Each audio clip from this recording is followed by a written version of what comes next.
ہمارے نا محلے میں ایک درزی ہوتا تھا، بہت کاریگر تھا، اس کے بڑے شاگرد تھے۔ اصل وہ بکھر کا تھا، یہاں روزی روٹی ملی تو وہیں آ گیا، پرانے شہر میں رہتا تھا۔ تو وہاں اس کے ساتھ ایک عجیب معاملہ تھا، وہ جس دکان پہ بھی بیٹھتا، ساری عمر گھر بھی کرائے کا تھا، اس کی دکان بھی کرائے کی تھی، اور ساری عمر ایسی گزری۔ جس دکان پہ بیٹھتا تھا، وہ اس دکان وہ کیا کرتا تھا، ویران دکان ڈھونڈتا تھا جس کی دکان کرائے پہ نہیں ہوتی تھی۔ غور طلب بات ہے، عجیب بات بتا رہا ہوں، یہ میرے دیکھے واقع ہیں۔ وہ ہمارے پڑوس میں کوئی 30 سال رہا، تقریباً 30 سال رہا۔ وہ ویران دکان لیتا تھا، نامور اتنا تھا کہ استاد کو آ کے دنیا ڈھونڈتی تھی، چاہے وہ گلی کے کونے میں جہاں بیٹھ جائے، اتنا کاریگر تھا۔ ویران دکان ڈھونڈتا تھا جس دکان کو کوئی نہیں لیتا تھا، پھر لکھواتا تھا کہ میں اتنے سال تک نہیں اٹھائے گا، وہ خوشی سے لکھ کے دے دیتا تھا، کیونکہ اس کو تجربہ تھا، اس کو نہیں تھا۔ اتنے اور بڑے بڑے طاقتور لوگوں کی گواہیاں ڈلواتا تھا کہ کل کو مجھے اٹھائے گا، کیونکہ میں کیسے اٹھاؤں گا، میری دکان کرائے پہ نہیں جاتی، تو مجھے کرایہ دے رہا، اتنے عرصے سے میری دکان بند پڑی ہے، میں کیسے اٹھاؤں گا؟ کہنے نہیں، وہ تو مجھے اٹھائے گا، پتہ ہے مجھے۔ بڑے بڑے لوگوں کی گواہیاں ڈلواتا تھا،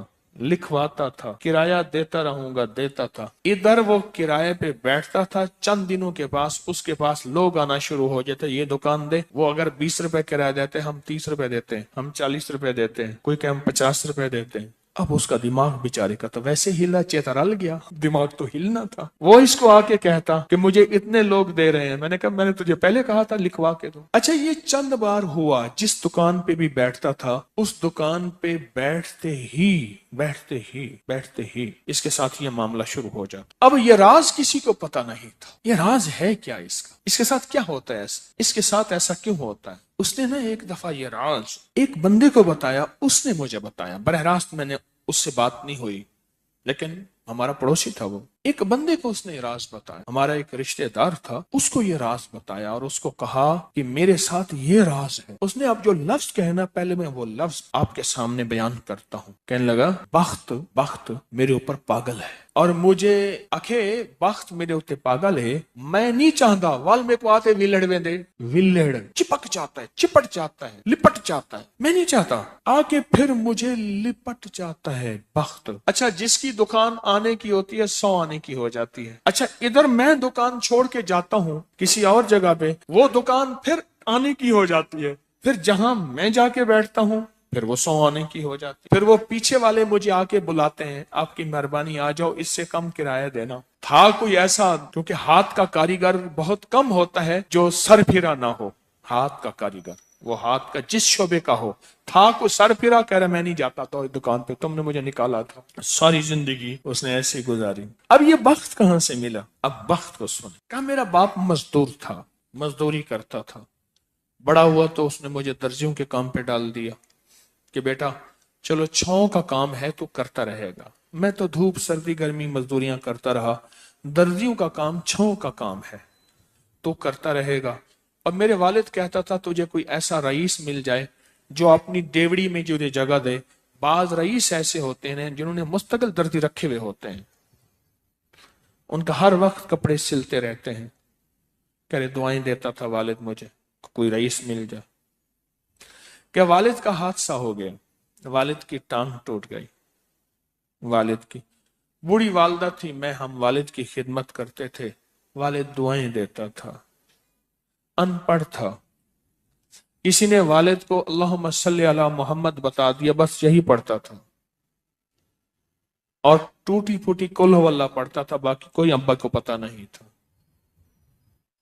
کہا میں درزیوں سے پیسے تھوڑے سے لاتا تھا، گھر میں فاقے آنا شروع ہو گئے، تھوڑے سے پیسے میں لاتا تھا، ابھی کام سیکھا نہیں تھا، استاد کبھی کبھار دے دیتا تھا، اور والد روز لاتا تھا، گھر میں سختی اور تنگی آنا شروع ہو گئی، بہت زیادہ غربت، تنگ دستی۔ ہماری ایک پھوپھی تھی، کہیں دور رہتی تھی، بہت بوڑھی تھی، والد سے بھی بڑی تھی، وہ آ کے ہمارے گھر اس نے قیام کر لیا کہ تمہارے والد کی خدمت کروں گی۔ اس کے بیٹے اسے ٹھوکریں مارتے تھے اور اس کی عزت نہیں کرتے تھے، وہ پھر گھر آ گئی۔ اب میری ماں مجھے دیکھے، میں اپنے دیکھوں، ماں نے کہا بیٹا آ گئی ہے، اس کی بھی خدمت ساتھ کرنی ہے۔ اب پھوپھی نے، ایک پھوپھی بوڑھی ابے سے بڑی، ایک والد معذور، بوڑھی والدہ اور بہت سارے بہن بھائی، کہا کہ کئی راتیں ایسی گزرتی تھی میں اور میری ماں نہیں کھاتے تھے، فاقوں میں سوتے تھے، پھوپھی کو کھلاتے تھے۔ کہا پھوپھی کھاتی بہت تھی، کھاتی بہت تھی، آپ بچوں کا سب کچھ کھا جاتی تھی، سارا اپنا بھی کھا جاتی تھی، کھاتی بہت تھی پھوپھی۔ کہا اس سے چھینتے تھے تو پھوپھی لڑنے پہ آ جاتی تھی۔ ایک گھر میں عجیب کشمکش تھی۔ کہا ان سختیوں تلخیوں میں میں ان کی خدمت کرتا رہا، باپ کی ماں کی خدمت کرتا رہا، حتیٰ کہ والد پتہ نہیں کتنے سال کہے مجھے بھول گئے، فوت ہو گئے۔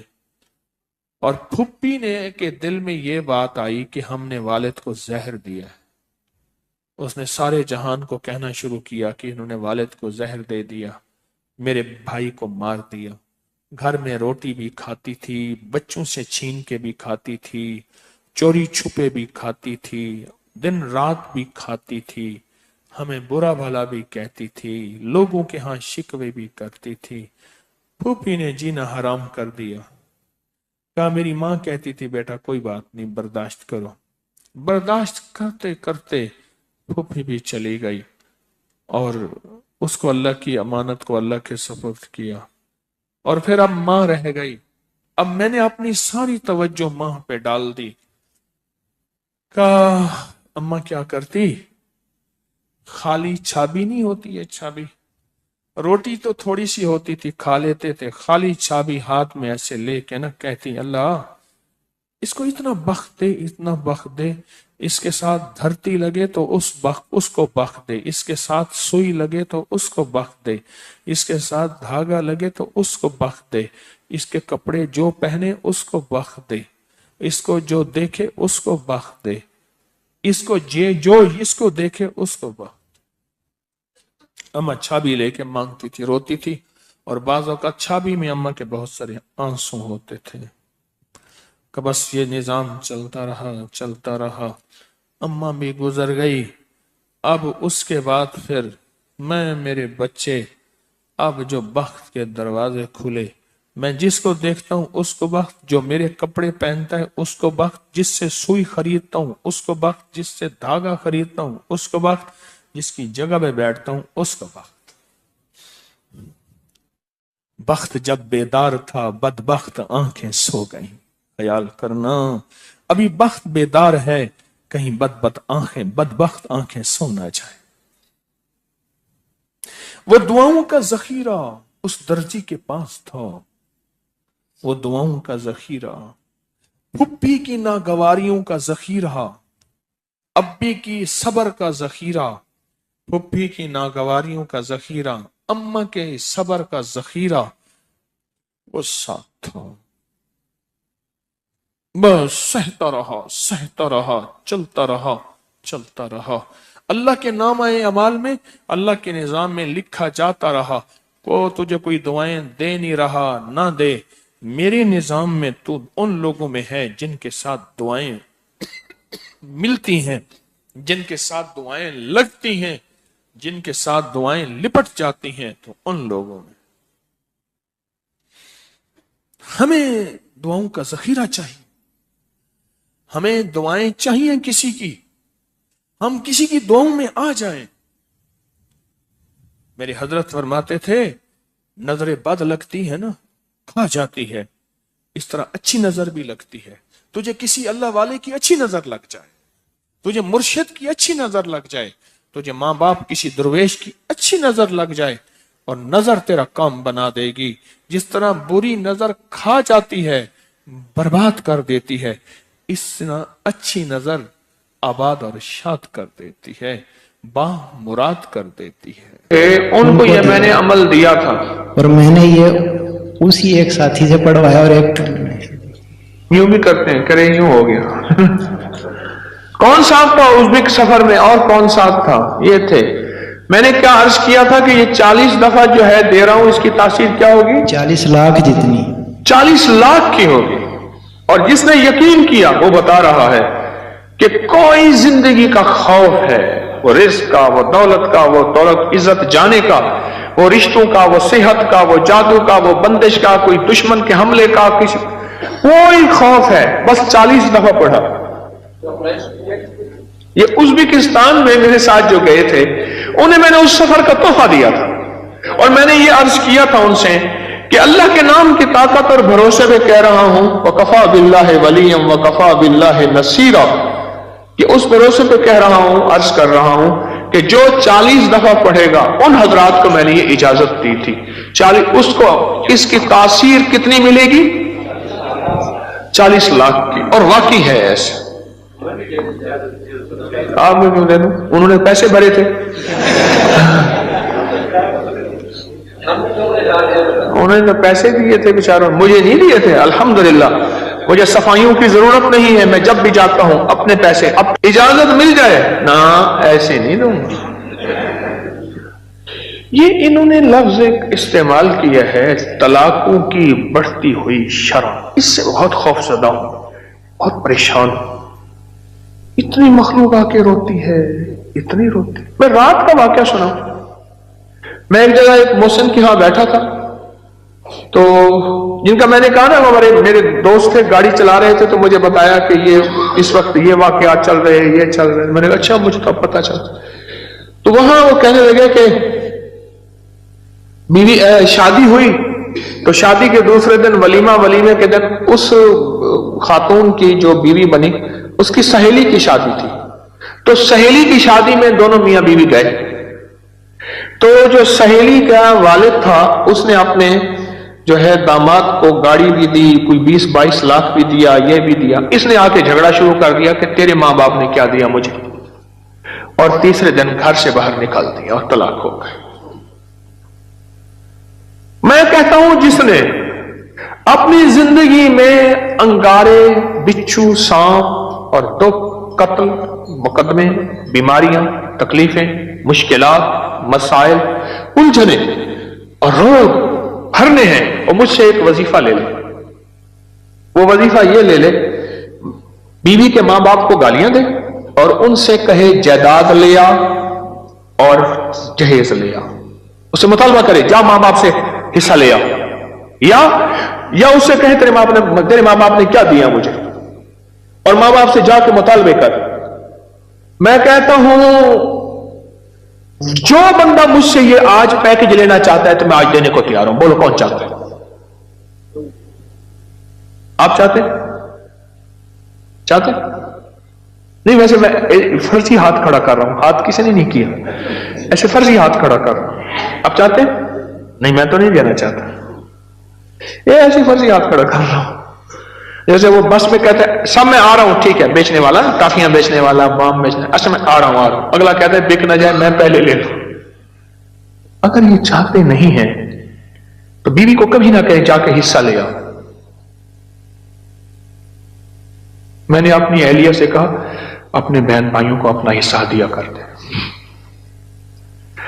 اور جس دن میرا رشتہ ہو رہا تھا اس دن میں نے پہلا مطالبہ یہ رکھا میں جہیز نہیں لوں گا.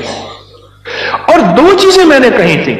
میرا سسر مرحوم، میری ساس اور میرا ایک ماموں، بچوں کا ماموں، وہ بیٹھا ہوا تھا.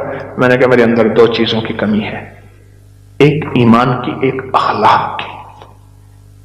بس مجھے تو کوئی ایسا ساتھی ملے جو میرے ان 2 چیزوں کی کمی پوری کر دے.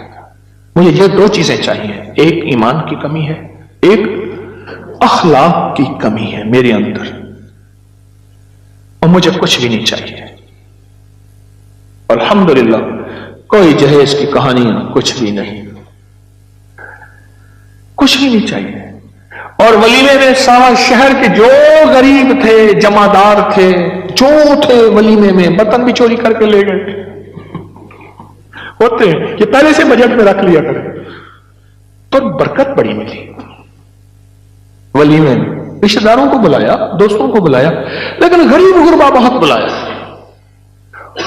چھوٹے گوشت کا قورمہ بنایا، بہترین چیزیں، بریانیاں بنائیں، زرد متنجن بنائے. یہ نہیں ہے کہ ان کو اوتری چیزیں دینی ہیں، ان کو بھی وہی کھلاؤ جو عمراء کو کھلاتے ہو.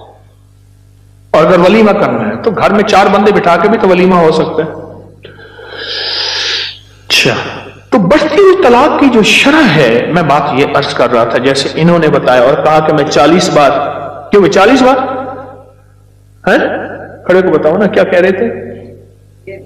ادھر آؤ بھائی، قریب آ جاؤ نا، کیوں ڈرتے؟ کھڑے کو بتاؤ کیا کہہ رہے؟ ایک ہی مرتبہ آپ اس بھی کے ساتھ تھے؟ نہیں میں نہیں تھا، ساتھی اور تھا آپ کے ساتھ، لیکن اس نے بتایا کہ جی مجھے اجازت ہے، میں نے سن لیا، اللہ نے میرے ذہن میں ڈال دیا کہ یہ ہر کہتے ہیں آپ بتا طارق، اب یہ آپ کی فاتحانہ اصل میں ہنسی ہے۔ انہوں نے بتایا کہ مجھے اجازت ہے، میرے ذہن میں اللہ نے ڈال دیا کہ یہ ہر خوف سے نجات ہے۔ اچھا، میں نے کہا چلو بوتل کیسے پیتے ہیں؟ ہاں اچھا، تو وہ ایک موقع آ گیا، کسی کا گھر ٹوٹ رہا تھا، تو میں نے ان سے فون کر کے کہا کہ میں آپ اس نیت سے پڑھ دیں کہ اس خوف سے نجات مل جائے اسے۔ جی تمہارا نام کیا ہے؟ مظہر۔ اچھا، پھر کیا بنا؟ تو انہوں نے پڑھ دیا، وہ 15-20 منٹ میں ایسے وہ ہر چیز بدل گئی، ہر چیز بدل گئی 40 بار، اور تاثیر ملے گی 40 لاکھ ہو۔ 40 لاکھ کی تاثیر ملے گی۔